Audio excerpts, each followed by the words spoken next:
Yo, guys, welcome back to another episode of Eddy's Guest. This is episode 2. Today, we have a very special guest, someone who inspired me to stream when I first started. Elyyt, aka Sean. How are you doing, man? What is going on, guys? I'm doing good, and appreciate you having me on. Excited to be the Yeah, second guest on the series. yeah, thanks so much for coming on, man. So I'm sure a lot of the people who have been training for at least 3 to 4 years already know who you are. If they don't, hopefully after this podcast they will. So tell us a little bit about yourself. I believe you're from Ohio, but I'll let you speak a little on that. Yeah, so I'm actually from Kentucky, but I moved to Ohio after I graduated college, or while I was in college, I moved to Cincinnati. But realistically, it's like 15 minutes away from Kentucky. They're very close together. A lot of people think Kentucky is some redneck place, and a lot of places they're correct, but there are some cities like Northern Kentucky, Louisville, Lexington that are actually pretty urban. And Northern Kentucky is basically just a suburb of Cincinnati. So, despite the fact that I moved 10 minutes, I did switch states to Ohio. But in terms of FIFA, I've been trading on Ultimate Team for over 7 years now. FIFA 14 started out trading and really just never put it down, even though there have been some pretty bad FIFAs like 16, terrible, 19, terrible, and realistically 20 and 21 haven't been much better either. Dude, you're 100% right, man. For me, so 15 was my first one, and then 16, it was literally like it was a killer for me because I got so into like, I'm not gonna lie, I bought coins and everything. I was just having fun every day, and this is obviously when I was before I streamed and all that. So, and then they hit us with the price ranges, and man, literally my whole like view of FIFA just changed. It turned from being like a gameplay type game into I just wanted to make coins. I Yeah, don't know if you feel the same. honestly, dude, price ranges in FIFA 15. I remember that day. It was like March 7th or 8th in FIFA 15, and that was the worst day in FIFA history. What a terrible day that was. I remember that was actually, I was very new to making content. I wasn't a very big streamer or YouTuber at all, but I decided that me and my four viewers were going to boycott FIFA 15. We weren't going to play it anymore until they got rid of price ranges. Because in reality, price ranges did ruin a lot of that game. Because I think FIFA 15 was one of the best FIFAs there were. Up there with 14 and 17, I think FIFA 15 tops out my top three for FIFAs ever. And then they dropped price ranges, and you had half of the cards that you couldn't sell because the price range was too high, and they would all, the price range might be minimum 40K, but realistically it should sell for 25, so they just didn't sell. And then the other half sold immediately. You couldn't get the card off the market because it might be capped at 40K, even though it should be 400K, and so people would buy it immediately, and it was impossible to get. So I just started playing FIFA 14 again for a few weeks. Eventually, I came back to 15 and really just started collecting cards and making the coolest club I could with as many extinct players as possible. But I still wish they never added price ranges to that game because I thought it was a really good game up until then. Honestly, man, so I feel like we're in the same boat a lot because obviously from watching your streams, I think we met in 2000s, late 2017, maybe early 2018. That's when I first really, I guess, started my own content. Hmm. And whenever I started watching you, it was like, I believe you and L Dog, shout out to L Dog. My You guys were boy. like the only two traders that really were, trading like and streaming at the time. And obviously later on, there's like everyone trades now, but I Hmm. feel like you two were kind of who at least I first watched when I Yeah, and it inspired me to stream it. and I gotta give full credit to L Dog. He traded probably 2 years before I even started, or at least he traded like for content years before I started. Because I traded in FIFA 14, traded in FIFA 15, but I didn't really make it my like identity in terms of content until like 16 and 17. But him, I know Golden Bear, Golden Bear, was a Always. prominent trader well before I started, and there was a guy. There's actually tons of stories I could tell about traders before this new era, because now you go on Twitter, I mean, you can follow 150 FUT traders in 5 minutes. You can find all of them. But back then it was kind of a niche group. Nobody really traded. It was looked down upon by a lot of the bigger streamers. I mean, I still think Castro really doesn't buy into it. I know Bateson doesn't because when I was in Germany, when EA flew me out there to go to Gamescom, I met Bateson, I met Castro. They just ripped FUT traders apart. I mean, they were the butt of the jokes.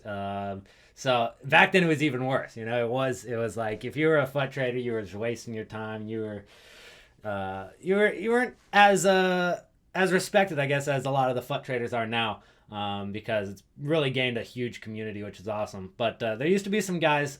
Daily Trading Tips was a big YouTube channel, and I liked the guy. I thought he was cool. But there was a guy named Mike HD Gaming. Mike HD Gaming went on to Twitch, and he had a couple hundred viewers every time he went live, and all he did was scam his viewers for coins.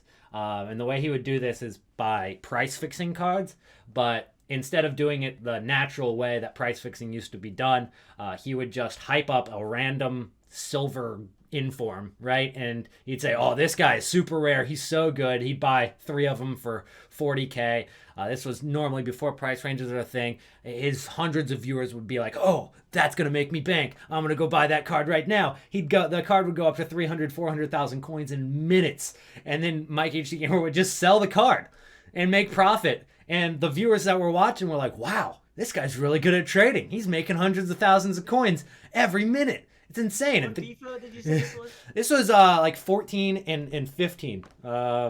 Maybe, yeah, it was probably more so 14. A little bit of 15. This was pre-price range era. It was quite a time. And then I believe the person who actually exposed him was L-Dog. L-Dog was the one who exposed him initially, and then the whole community just hated him. And he got ran out of that website very quickly. He never came back. Damn. So he used to stream on Twitch? Yeah. Yeah, I've never heard of him. I literally didn't really come on the scene like that till about 2017, but Yeah, you would know him. Yeah. I'm glad you don't get away with that kind of stuff as much anymore because there's too many people that know how to trade and know that would be a scam. Because there's still people that try to scam. I mean, there's tons of them on Twitter, but they don't get very far anymore. That guy, I mean, he had probably close to 1 billion coins in FIFA. It was insane. crazy. That's crazy. So how do you feel about the direction that trading, I guess, in FIFA has gone? Obviously, like you said, everyone knows how to trade now. Like I swear, my stream, even the 14-year-olds, they know something. They can make 100K if you give them 3 days. Back in the day, they were clueless. I'm talking like just about 3-4 years ago as well. So obviously, I think this is good for the community. But there's obviously there's still people that give free trading tips. But the foot traders, most of them, they do like Patreons and all that. What's your thoughts on the people that do the Patreons and stuff? I think it's been fine. I've never had a Patreon myself. I think it's been in more of my benefit and my viewers' benefits for me to do it for free. I could probably make a couple extra bucks doing a Patreon, but I just feel like that's a lot of extra work, one-on-one trading. I'm not really into doing that, but if you're into it, if you want to do the one-on-one trading and stuff like that, I think Patreon's a good outlet. I feel like I'd be kind of a hypocrite to say that Patreons were terrible because I actually just signed with Gamers Class, which I'm going to be doing a lot of trading tips on there and guides, which is obviously going to be behind the Gamers Class paywall. So I think it's a similar concept there. But I think it's been cool to see the community grow a ton. A lot of people are into trading, which is great. I love to trade, and having more people to interact with and more people to watch me is a good thing. There's definitely some downsides to it.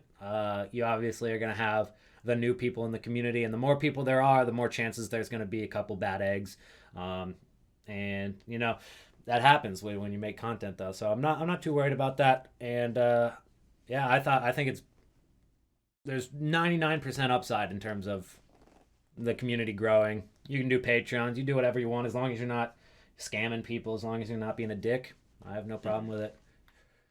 Yeah, for me personally, I have nothing against the Patreon people as well. I'm actually friends with a good amount of them. Yeah, same. I just look at it as like, say the people who are non-traders, right? The big content creators, a lot of them either are or were sponsored by coin sponsors. Uh-huh. So in a way, that's like the same thing, except when you start a Patreon, you're actually helping people learn in a way. Yeah. So that's how I think of it. At least you get something, actual knowledge, rather than just buying the coin straight out. Yeah, If you're spending, yeah.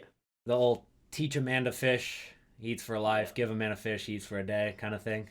Yeah. Yep. Yep. All right, so let's talk a little bit about real like football. So obviously Hmm. we're both from the U.S., but Yeah. football for me growing up, man, I don't want these UK boys to go crazy in the comments in this video. But so talk to us a little bit about the teams you support. I believe you are a Dortmund fan. Yeah. Uh, So I'm a huge Dortmund fan. That's been my team ever since I started watching professional football. Um, Dortmund. I don't know. Like people ask me, it's like, why do you support Dortmund? You got to have some sort of connection to them, and I can tell them, well, they won the Champions League the year I was born, but realistically, that had nothing to do with it. Yeah, I don't know. It just I feel like it's kind of fate. You kind of fall in love with a team early on, and it just happens. And there's no possible way I could ever not support Dortmund. Like they would have to pull some crazy Super League kind of stuff like Real Madrid did for me to kind of look at them differently. I love the club to death. And then I've got a local team, which is FC Cincinnati. That got started well after I started watching professional football, which is kind of about the 2010 time. I feel like that's the case for a lot of Americans. They started watching professional football around 2010 when Landon Donovan was carrying the USA in the World Cup, and that really drew a lot of the American audience. But FC Cincinnati started in 2016 in the second division of the USA. Then they got, I guess, promoted to the MLS, although the system here is terrible. And we have not done too well in MLS. It's not been too fun to go to games anymore. We were dominant in the second division, and we are getting smashed in the first division. But it'll take a few years, I guess, to adapt.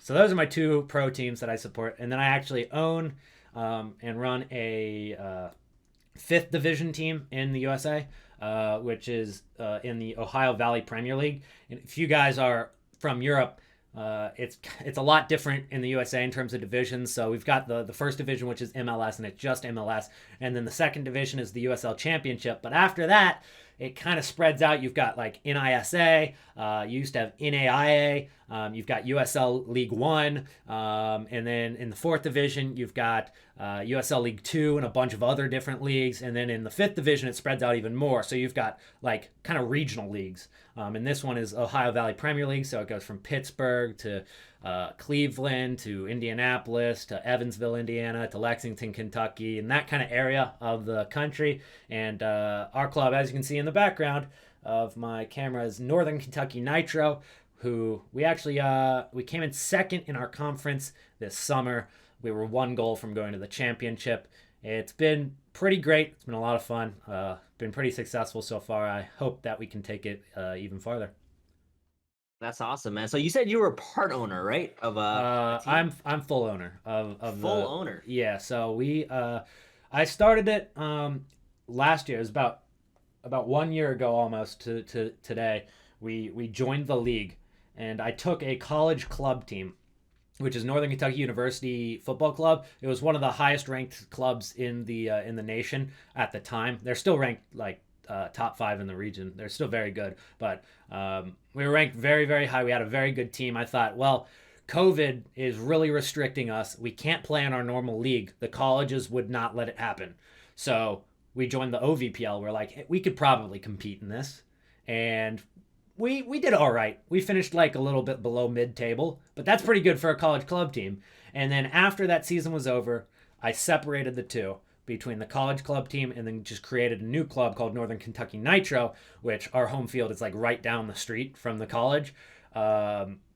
And from there we've separated, and we've only gotten better as time has gone on. In the spring, we kind of got our asses handed to us. We were still building, and in the summer, we did very well. Again, one goal away from the championship, and really the first true season with the team was pretty great. Dude, that's awesome, man. If I'm ever in the area, I'll have to stop by a game for For sure. sure, for sure. Yeah, best of luck to the team. So you said you started it 1 year ago, man. That's awesome. Mhm. So do you like so you fund the whole team, right? Like So really. right now, I fund a lot of the team. Some of it, very small portion, is sponsors, which are very hard to find in the USA for like lower division soccer. it's not like baseball or football or basketball where there's like a lower division baseball team in northern Kentucky called the Florence Freedom, or I think they changed their name, but they have, probably 50 sponsors, right? And they're like a fifth division baseball team. And they have a really nice stadium. They draw a lot of fans. They do really well. And that's kind of what I'm basing my project off of. I want to create that, but with soccer, but it's so much harder because, companies just don't buy into it. They're like, yeah, it's just a bunch of guys playing soccer. It's not baseball. It's not American football. It's not basketball. It's soccer. Yeah, we're not there yet. So it's very hard to find sponsors. We had a shoulder sponsor, but we don't even have a main sponsor yet. Martin Trunnion Tables was our shoulder sponsor, and they helped out with some of the funds. But to run an entire season, it costs about $8,000. When it comes to referee fees, field rentals, and then travel. I just got a bus for the team, so that's gonna be fun for away games. So we struggled to travel in the summer because we didn't have like a van or anything. We just went, we had like 4 people delegate their cars, and then we went in the cars and carpooled. But now we have a bus, which is cool. Do you guys go all like domestically, or is it like nearby, or is it like cross country, or how far do you guys normally have to go? If it's an away game. So in away game, the farthest you would have to go is it's probably Pittsburgh for our league right now. They're spreading out a little bit, maybe maybe somewhere in Michigan possibly. But this year we had a really good schedule. The farthest away games were like 2.5 hours. It was not bad at all. But I know some teams like Evansville is like the farthest south team in our league, and then you've got Pittsburgh and Cleveland are the farthest north. So if they ever had to play against each other, that would be 8 hours. So that would suck. But for us, we're like right in the middle. Cincinnati is right in the middle of the region. So no matter where we go, it's gonna be no more than probably 4 hours.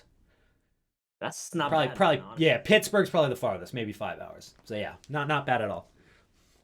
Yeah, especially if you guys have a bus now. I Yeah. feel like it would be okay. For sure. Sure. So I want to go back to a little bit about the TV sport. So Dortmund, is your family like German or anything? Is there any influence, or is it just literally you just saw them one day and you decided this is your team? Yeah, more of the latter. My family's actually Polish, so no connection to Germany at all. I don't know if I have any German in me. I haven't taken a DNA test or anything, but I don't think I have any connection to there. I did get to go to Frankfurt with the EA Gamescom opportunity, and that's 1 hour away from Dortmund, and it was very devastating because we went that week from like Monday to Friday, and Dortmund played the season opener away in Frankfurt on Friday, and I left because I'm not going to buy my own plane ticket home. I left on EA's terms. Whenever they bought me the tickets, that's when I was going home. And the plane left at like 10 a.m. And they played in Frankfurt at about 1 p.m. that day. Man. It was one of the hardest things to accept. That was tough. Which year was this? This was 2 years ago, 2019. Yeah, 2019. Man, I'm just trying to think about the squad that they had in 2019. I believe it was in 2019 we still had Ousmane Dembele. We still had Pulisic, Royce obviously. I think Paco Alcacer was on the squad then. Okay, you're right. Yeah, those kind of guys. Wow. So is Royce like your favorite? Yeah, on the 100%. squad? He's my favorite all time. No doubt. All-time favorite player. Yeah. Nice. What do you so I actually have a signed picture right up here. So here's a picture of Marco Reus. This was like, I think 2013. And that's an authentic signature. There's him. There's Hummels right there. Schmelzer, and then Undawan right there. So, and then that's Nice. Marco Reus's autograph. That's very nice, man. So I gotta ask you real quick, Holland or Mbappe, man? I know Howland. you might be a little biased, but I I think it's Howland. Like honestly, even if I didn't think it was Howland, I would say Howland. I do actually think Howland has a brighter future. I think he is one of the few generational players. Like I've never seen somebody as dominant as Howland at Would you all. Like say he's so unique too. would you say he's the closest, like he's kind of close to like Ibra, or is there another player that's closer to him? It's like if you combined Cristiano Ronaldo and Ibrahimovic.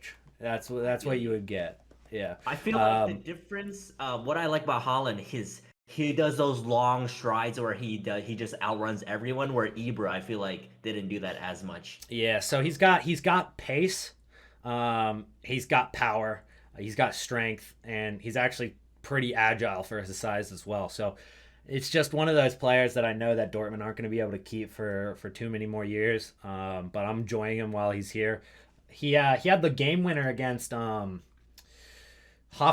I believe it was, a couple weeks ago, and that was one of the most exciting games I've watched from Dortmund in a long time. Where in the final minute of the game, Hoffenheim tie it 2-2, and then in the 91st minute, Howland has this terrible touch, and there's two Hoffenheim defenders with probably 2 yards on him, and somehow he beats both of them to the ball, turns and gets a cross in, even though he's facing the wrong direction, and then goes and buries the finish after it bounces around a little bit.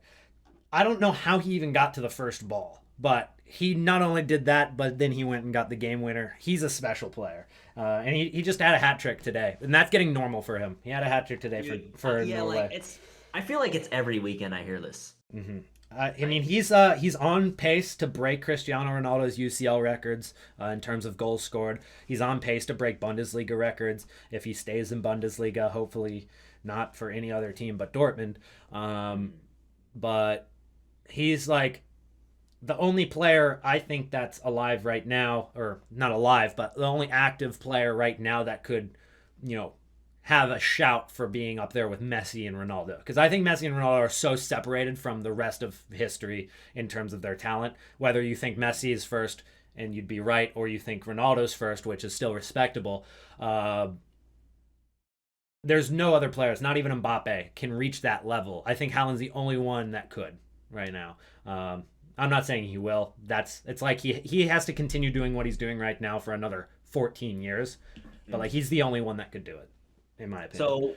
So, so talk to me a little about Mbappe. So, in my opinion, I think he's more marketable than Holland. He looks like Mbappe just looks like a Real Madrid player to me. He just looks like someone who they look for. Yeah. And Holland looks more like I don't know, maybe one day like a City player, in my opinion, honestly. Okay. Something like that, especially because well, it's confusing because did his dad play for City? So I don't think he played for City, but I know that Erling Haaland's dad did play for Leeds United in England. So Erling Haaland was also born in Leeds, England. Okay. So he has a little bit of a connection to England just because his dad played there. Obviously grew up in Norway. English is his second language. So he's not English. There's a reason he chose Norway as his nationality, but he could have chosen England, because he was born there. So I think he might be it. He might be going to the Premier League. And given how much money Premier League teams have right now in comparison to the rest of the world, the only other two teams that could potentially afford Erling Haaland, it's Real Madrid and it's PSG. There are no other clubs in the world that can afford Haaland. Bayern cannot afford Haaland. Okay, What they would price have to. would you put on him? Erling Haaland would have to be 200 million. 200 million. Yeah, I 200 do million. agree, but I would say 150 plus, definitely. Okay. Yeah, and I think the downside to Erling Haaland is that he's not French. That's the crappier part about him. I think that's why his value might not be as high as Mbappe's, because Erling Haaland isn't French, or he's not Spanish. He's Norwegian, and historically the best Norwegian player of all time, maybe Ole Gunnar Solskjaer, right? They haven't seen a superstar. Honestly. They have never seen a superstar, and France consistently has. Yeah, no, Holland.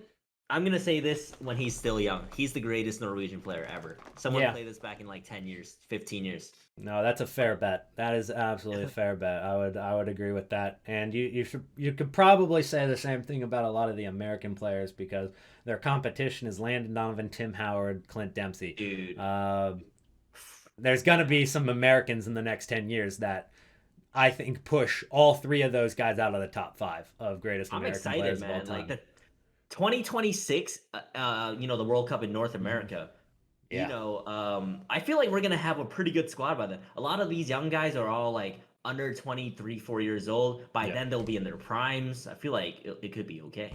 Yeah. I mean, if you take a look at the best players from the USA right now, Um, my top five is probably Pulisic, McKinney. I'd actually put McKinney at number one.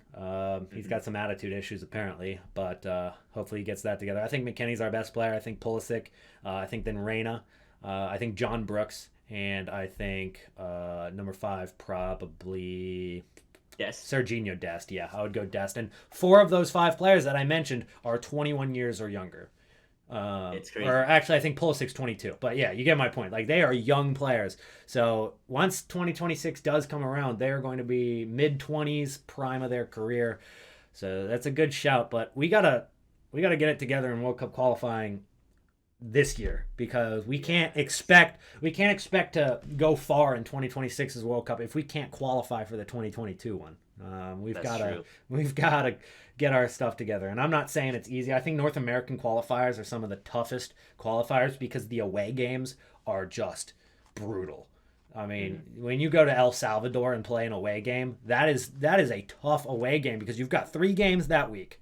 You just played a game for your club last 3 days ago, and then you've got probably about 10 more days before you're playing with your club again. And you've got 3 international games, one away game to El Salvador, one home game, and then back down to Honduras. Like, you don't see that in any other country. You've got England players, they've got their game for, Raheem Sterling, he got his game for Manchester City. And then he goes home and he chills for a couple days, and then he plays a home game, uh, you know, 30 minutes away. And then he goes away to Spain, which is equivalent from Ohio to Pennsylvania in the USA.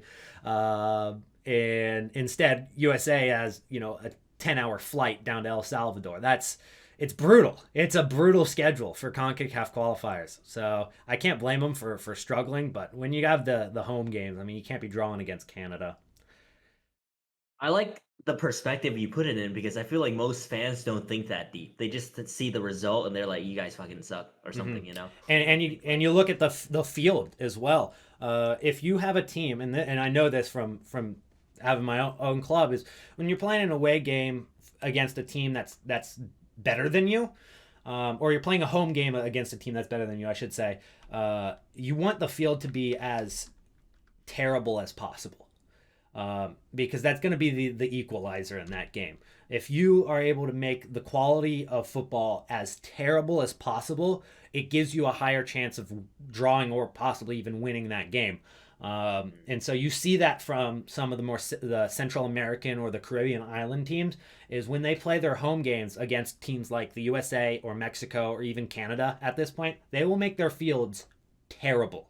They will make them bumpy, long grass. It's hard to dribble, it's hard to pass, it's hard to trap the ball, and the quality goes from world class to what you saw on a high school pitch. So that's what they want, and that's why it's so hard to play away games in CONCACAF. While if you've got Portugal versus England in the qualifiers for the European qualifiers for World Cup, you're not going to see that. It's going to be more like you're playing an away game. It's not as far, and you're playing on a pitch that you're used to playing on. So it's a little bit easier. Even if you're playing much better teams, it's a little bit easier to make that game happen, and have a result happen. I definitely see what you're saying, man. So one thing that I personally have been saying for a long time now is anything that the United States as a country in any sport, if we appreciate the sport, we always are the best. Do you agree with that? Like think about basketball, NFL, football, anything that the youth is actually passionate about, we're not even like top 3. We're always usually 1 or 2, if not 1. Yeah. So yeah, if soccer keeps blowing up, I feel like we have a good chance in maybe 10, 15 years to compete with the rest of the world. Truly compete. Yeah, I don't think there's too much debate there. I think a lot of people are, a lot of people from Europe are probably going to say, well, USA is the fattest country in the world, and I don't know exactly the statistics to support that, but there are a lot of fat people in the USA. Like I get that, but we're also Oh yeah. on the other end of the spectrum, the most athletic country in the world as well.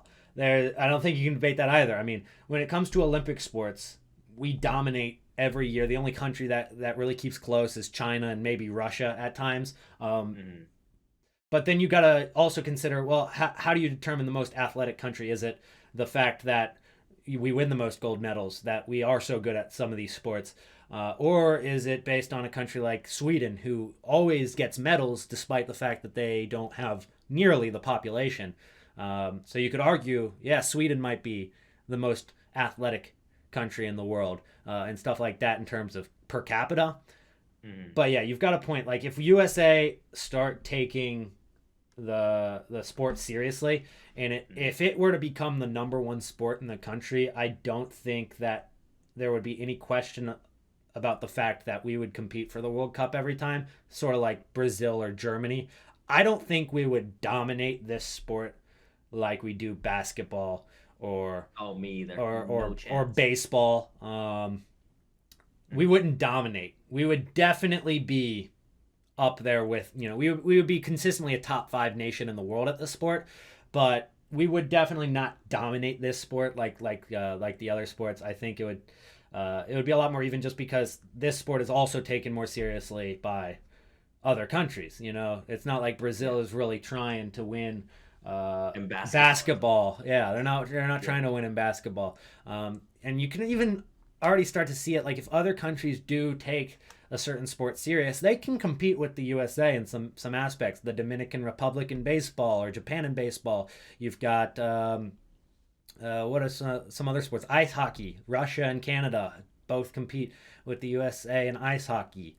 Hmm. So you've got these other countries that take these sports seriously, and they compete with the USA. And despite the fact that USA does normally win these sports, they not every single time. I think basketball is the only time, like the only sport that is popular among other countries that USA is Mhm. just dominant in.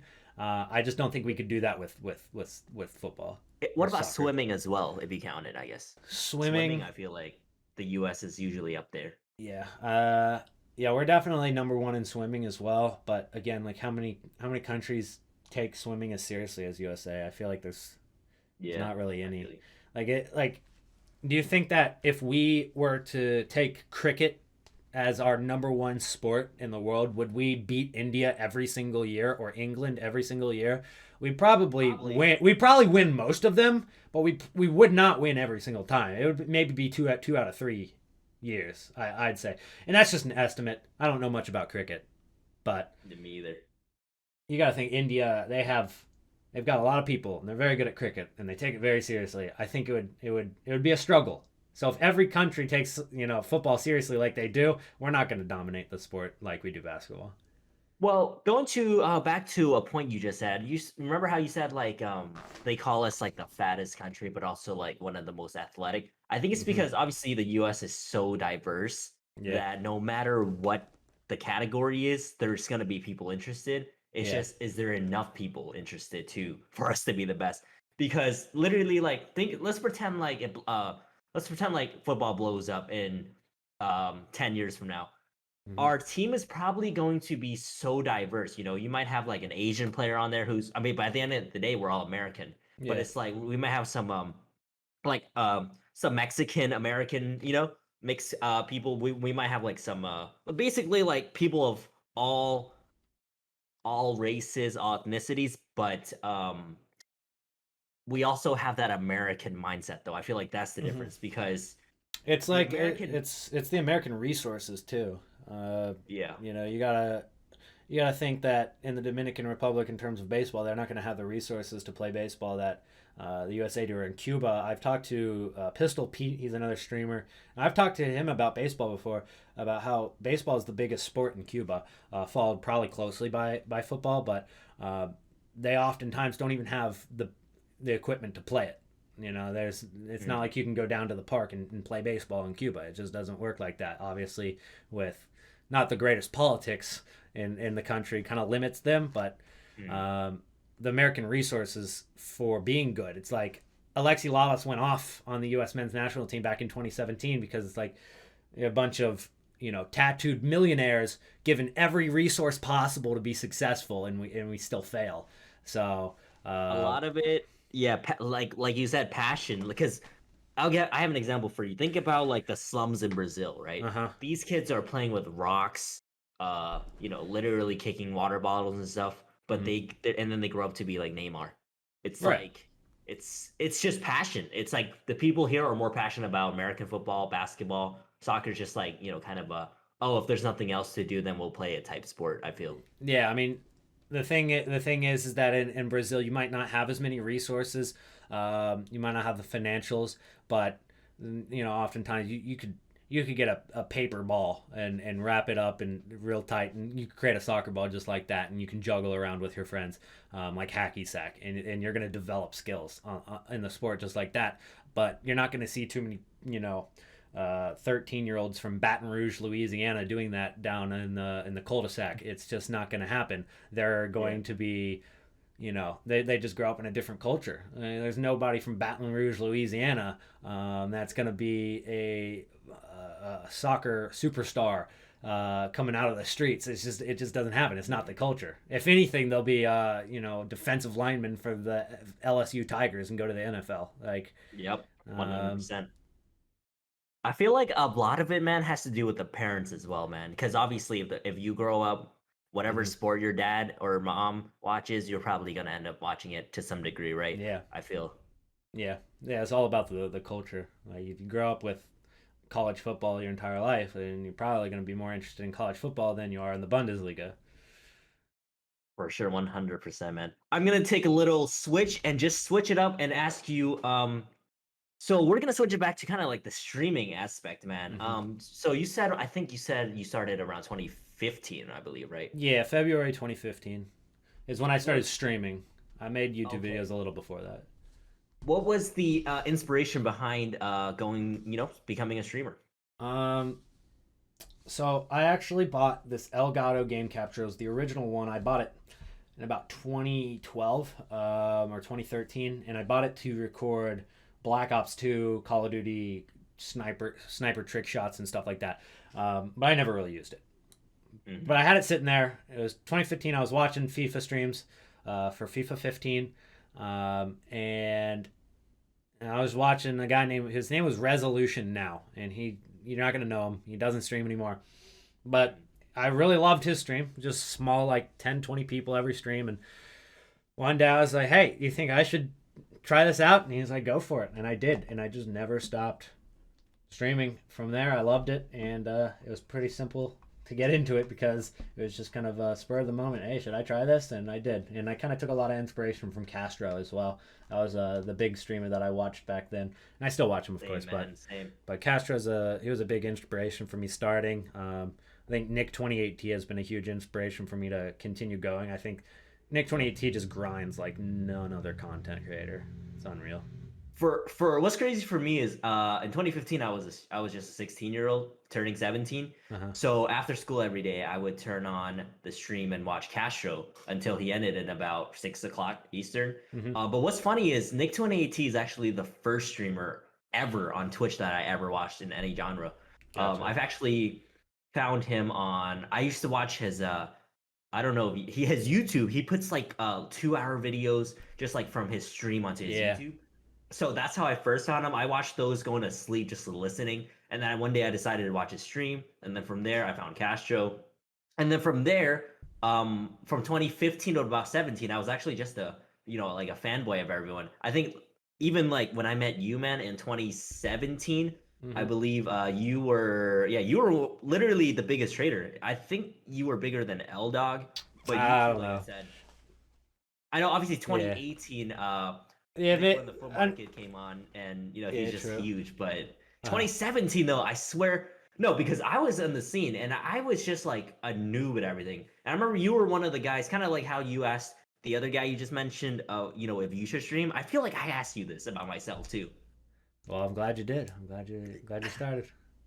Yeah, yeah, I know you also do a lot of YouTube as well. I want to say that I used to see you be more consistent on YouTube and stuff. Is there a different route you're planning to take, or what's going on with that? If you want to speak on it a little. Um, the route that I'm taking going into FIFA 22, I'm probably going to prioritize YouTube, just because I haven't been liking Twitch quite as much in this last year, and it's surprising. It takes a lot for me to want to do YouTube more, especially given how much they kind of screwed me over in the beginning of 2020. Oh, that's right. I remember that. Yeah, they really screwed me over. So I had some of the biggest momentum I had in my career going. Everything was popping off, especially my YouTube channel. And on Christmas morning, I woke up to my channel being hacked. That was end of 2019. I woke up to my channel being hacked on YouTube. Had no access to it. Didn't know what to do. The name had been changed, and I was like freaking out, obviously. And I contact YouTube before anything happens. I contact YouTube. I'm like, hey, this has been hacked. Like, if you can help me now, it's very easy fix. Just change the password back, and I'll make sure to like change two-step verification, all that. And I contact them, and I tell them immediately, like, this is what we need to do, or things are gonna get bad. And just no response, like, at all. I contacted every single possible resource I could. I mean, for 12 hours a day, every day, just trying to contact Fwiz or whatever YouTube employee I could, and just no help. They're terrible people. I mean, there's no way around it. The YouTube employees, they are terrible people. They do not care about you. And eventually, the hacker ended up uploading like 4,000 YouTube videos to my channel. I lost about 20% of my subscribers, and then the channel got banned completely. And it was offline for about 3 months, and then I finally ended up getting it back after 3 months of trying. I got the channel back, but by then, I mean, the channel was dead. It was like starting from scratch almost. And I've tried to build it back up. I've never gotten the momentum that I had before getting hacked. And that's saying something. That's why it puts it in perspective. I still think YouTube has more of a potential than Twitch does. Twitch have been taking all the wrong directions. I mean, there's so much hate. There's so much hate on the website. Like, hate raids are a thing now. Have you heard about those? Hate raids? That's a thing now. That's a thing now. It's terrible. And just the botting is coming back. The revenue is going down in terms of ad revenue and sub revenue. All of that is going down. I mean, I talked to people who are international because they get even worse deals on their sub revenue. So that you get 50% of each sub, right? And after taxes, it's like $2.30 if you're lucky. Yeah. But if you're in England, it's about $1.60, right? Which is way worse. If you're in Brazil, you get like 35 cents per sub.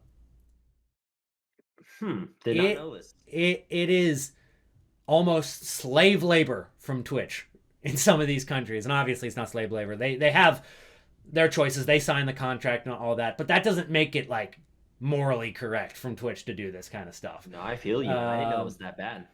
Yeah, and so I'm lucky I live in the USA. I get the best deal, and it's still not good at all. So just, and you can't really grow on that website either. Like, you look at the successful people on Twitch, the people who have the most views, they either started a long time ago. I'm talking 6, 7+ years ago, like Castro, Nick 28T, and people like that, or they grew on another platform and then took viewers from there, and their viewers from there watch them on Twitch. You don't have people naturally growing on Twitch anymore. Nobody who's starting on Twitch is blowing up. I'm glad I'm not the only one saying that. Yeah. You gotta get big on TikTok, or you gotta get big on YouTube right now. Those are kind of the two, I think, biggest platforms to grow on right now. I think Twitter is dead now. Twitter used to be good a couple years ago. I don't think you really grow much on Twitter anymore, in comparison to a few years ago. and there's obviously, there are outliers to all this. There are people that are exceptions, but in general, people grow on YouTube and TikTok right now. Nobody's growing on Twitch. Nobody's growing on Twitter. Nobody's growing on Instagram anymore. Those are outdated, and their algorithms are terrible. The people that are successful on Twitch are from YouTube and TikTok right now. Yeah, I realized that like literally like 2 months ago, because dude, why I used to like I said, I tried to literally like kind of not label my channel, but I try to like in a way I looked up to your YouTube channel specifically. I'm talking like 3 years ago or so, 3 to 4 years ago. And I was so, dude, ever since I started, I've been inconsistent with YouTube. And I recently realized that was the biggest mistake, because the people who grind YouTube and stream, say, like 2 hours a day will outgrow the guy who streams 6 to 8 hours a day and does a YouTube video a week. Yeah. Like easily. Yeah, I didn't realize that till like this year, which is, I know I'm already late, but knowing this though, I'm just going to have to hop on the train for the future. Yeah, that's one of the main reasons I'm doing YouTube, is because I like, honestly, I like to stream more than I like to make YouTube videos, but I also don't like to stream to nobody chatting to me, or like I get one message every couple minutes. I like to continuously interact with people and continuously answer questions and stuff like that. Continuously have things popping up on my screen, like new follower or new sub. That's what excites me about streaming. I love that. But if I'm not really having any success on the platform, I'm not having as much fun. So I'd rather grow on YouTube and bring those people over to Twitch. Or something I've been considering is just moving to another platform, like streaming on YouTube. Streaming on YouTube and streaming on Facebook obviously aren't as good as streaming on Twitch. You get better like revenue shares. You get more money from each sub and stuff like that, but you don't get as much traction. Twitch is still the main streaming service, even if you don't like it, like me. Yeah, I feel like as long as there's like a good balance, you do like one YouTube video a day, one TikTok a day or something, and then maybe you get like a 4-hour stream or something. I feel like that could be good for growth. Yeah. It's just, it's not like you said, it's not 2018 anymore where streaming it by itself can take you to, the top. Yeah. It really doesn't work like that. Yeah, you got to do everything. You got to do TikTok and you got to do YouTube. I mean, if Danny Aaron's, if all he did was Twitch, do you think he'd be nearly as big as he is right now? Absolutely not. No, he would be. He'd be pulling maybe 50 to 100 viewers a stream, which is very respectable.